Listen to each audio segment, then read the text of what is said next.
Selamat siang, jumpa lagi dengan Denok Ayu Novel. Bagaimana kabar sobat semua? Sebelum kita mulai cerita ini, ayo silakan subscribe, like, komen, share dan nyalakan loncengnya untuk mendapatkan notifikasi terbaru ketika Mimin upload videonya. Bab 1051 berpencar. Begitu menapaki anak tangga, Dimasmu merasa seperti telah melangkah ke neraka. Nafas panas mengalir deras ke arahnya, berlama-lama di sekitarnya, menyebabkan pori-pori di sekujur tubuhnya menjadi panas. Tangga di bawah kakinya, seperti magma, itu sangat panas. Seluruh tubuh Dimasmu sangat panas dari ujung kaki sampai kepala, dari luar sampai dalam, sepertinya dia tersentuh oleh panas, dan dia sangat tidak nyaman. Kekuatan Yoronfu jauh kalah dengan Dimasmu. Bahkan lebih sulit baginya untuk menahan panas yang menyayat hati ini, dan setiap kali dia melangkah, alisnya berkerut. Tampaknya menara Tongtian ini benar-benar bukan sesuatu yang bisa didatangi orang biasa. Yoronfu mengertakkan gigi, dan berkata dengan susah payah saat dia menaiki tangga. Dimasmu tampak bermartabat dan berkata dalam-dalam, pentagram diatur di sini. Formasi ini luar biasa, dan mungkin ada lebih dari satu. Jika ingin memecahkannya, akan memakan banyak waktu. Waktunya terlalu mendesak. Kamu hanya bisa menahannya. Jika kamu benar-benar tidak tahan, menara Tongtian ada di atas, aku sendiri yang bisa melakukannya. Dari pandangan pertama tangga ini, Dimasmu merasakan atmosfer formasi di sini, dan formasi ini tidak hanya membuat orang merasa seperti berada di dalam api, itu membuat orang tidak dapat menggunakan energi mereka. Tidak peduli metode kultivasi rahasia apa yang ingin kamu gunakan, kamu tidak dapat menggunakannya.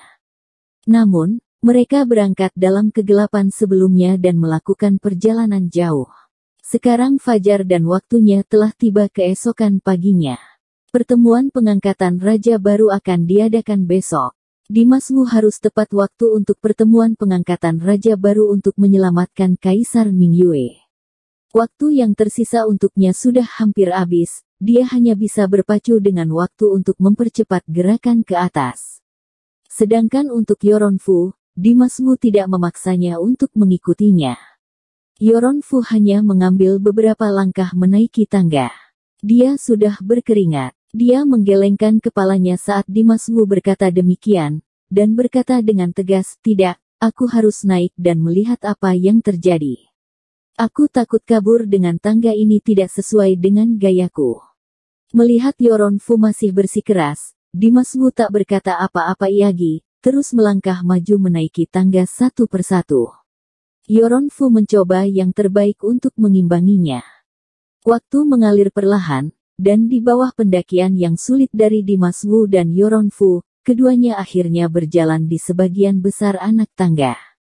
Penampilan Yoronfu menjadi semakin jelek, wajahnya bahkan menunjukkan urat biru yang sangat mengerikan. Dia berkeringat deras, asap putih muncul di kulitnya, dan dia hampir mencapai batas toleransinya. Kondisi Dimasmu sedikit lebih baik, meskipun ia merasa tidak nyaman, ia dapat menahan panasnya formasi ini, tidak ragu-ragu melangkah, dan selalu berjalan dengan tegas. Entah sudah berapa lama berlalu. Dimasmu semakin mendekat ke menara Tongtian, bahkan sudah melihat bangunan berbentuk menara besar menjulang di hadapannya. Dan Yoronfu, juga di belakang Dimasmu, menahan rasa sakit di sekujur tubuhnya. Dia menaiki tangga dengan susah payah, berusaha sebaik mungkin untuk mengimbangi kecepatan Dimasmu. Akhirnya, dengan ketekunan Dimasmu, dia berjalan di langkah terakhir dan sampai di menara Tongtian. Menara Tongtian berbentuk seperti rebung, tipis dan tinggi. Bagian atas menara dibatasi oleh ubin kaca berwarna hijau. Badan menara terbuat dari batu bata berwarna krem dan marmer putih pudar. Ada ukiran pola pintu dan jendela di atasnya.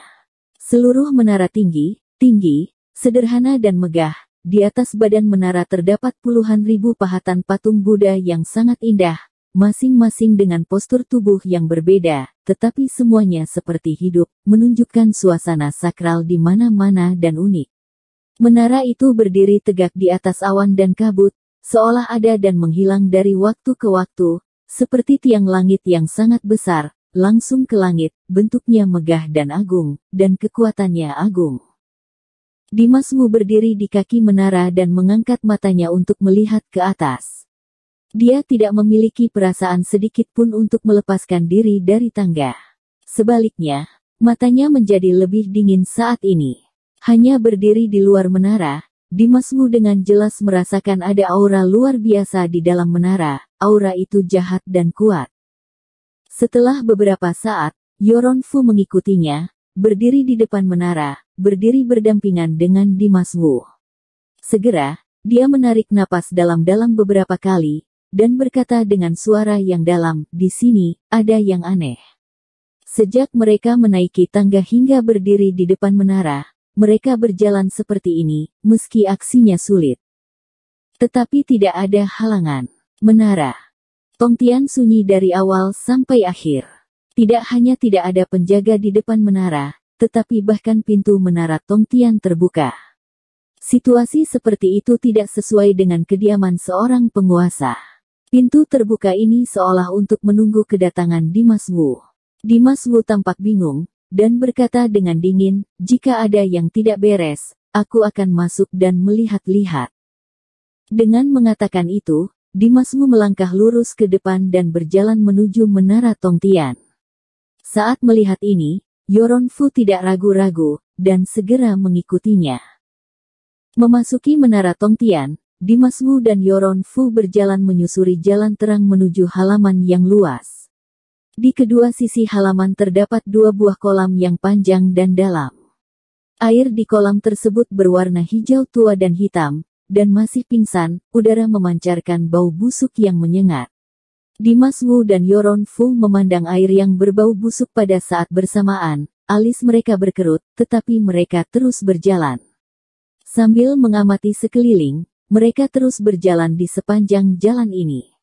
Sepanjang jalan, mereka masih belum bertemu satu orang pun, seolah-olah ini adalah tempat kosong. Tetapi di mana-mana di menara itu dipenuhi dengan suasana yang aneh dan suram, yang membuat orang bergidik.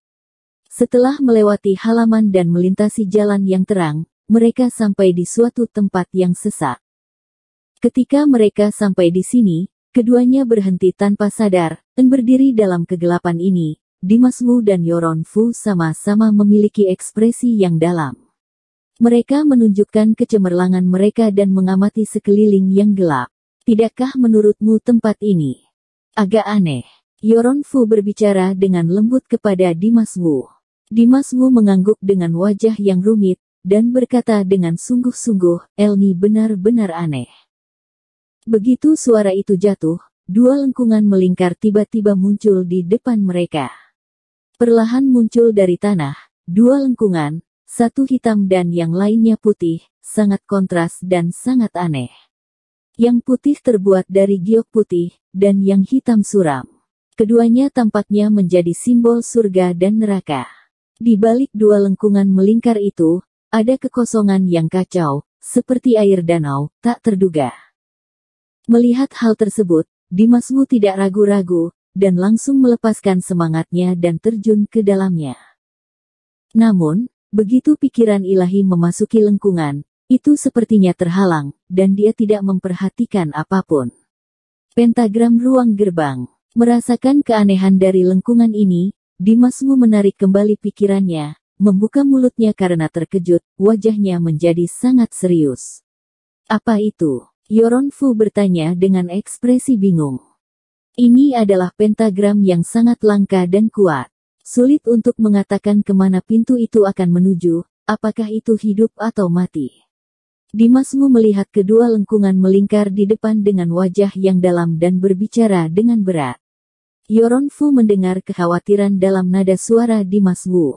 Dia juga menggelapkan wajahnya dan berkata dengan cemas, "Kalau begitu kemana kita harus pergi?" Namun Dimas Wu pasti tidak akan memutuskannya dengan perasaan. Maju dua langkah dan berkata dalam-dalam, "Meskipun pentagram ini kuat, namun cara pembentukannya selalu tidak terpisahkan dari sektenya. Aku akan mempelajarinya dan melihat-lihat apakah bisa menemukan arahnya." Dengan mengatakan itu, Dimas Wu berjalan ke dua lengkungan dan belajar dengan saksama. Yoron Fu tidak bisa berbuat apa-apa melawan metode pertarungan, dia hanya bisa berdiri di belakang Dimas Wu, tetap waspada. Baang! Tiba-tiba, dua kekuatan besar yang terlibat tiba-tiba menyebar dari dua gerbang ruang angkasa hitam dan putih, dan dua pusaran besar juga muncul di permukaan seperti danau yang tenang di belakang dua lengkungan melingkar. Menunjukkan bentuk corong. Kekuatan menekan berasal dari dua pusaran ini.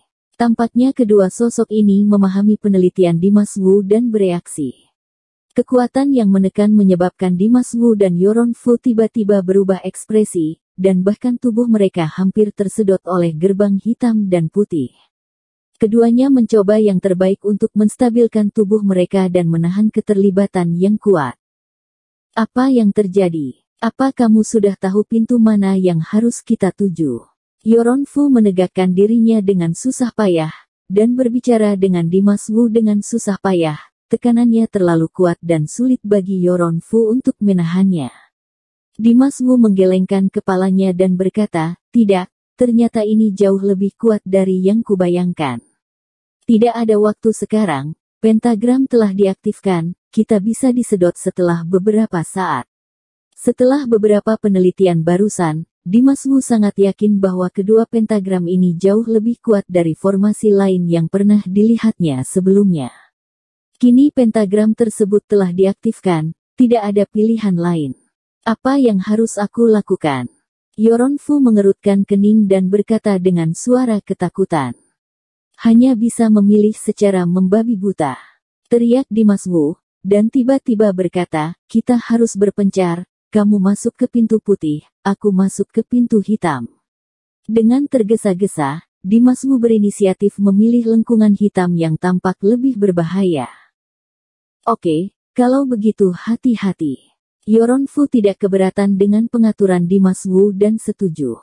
Setelah itu, dia bergegas menuju gerbang putih, dan dalam sekejap mata, sosok Yoron Fu menghilang ke gerbang putih.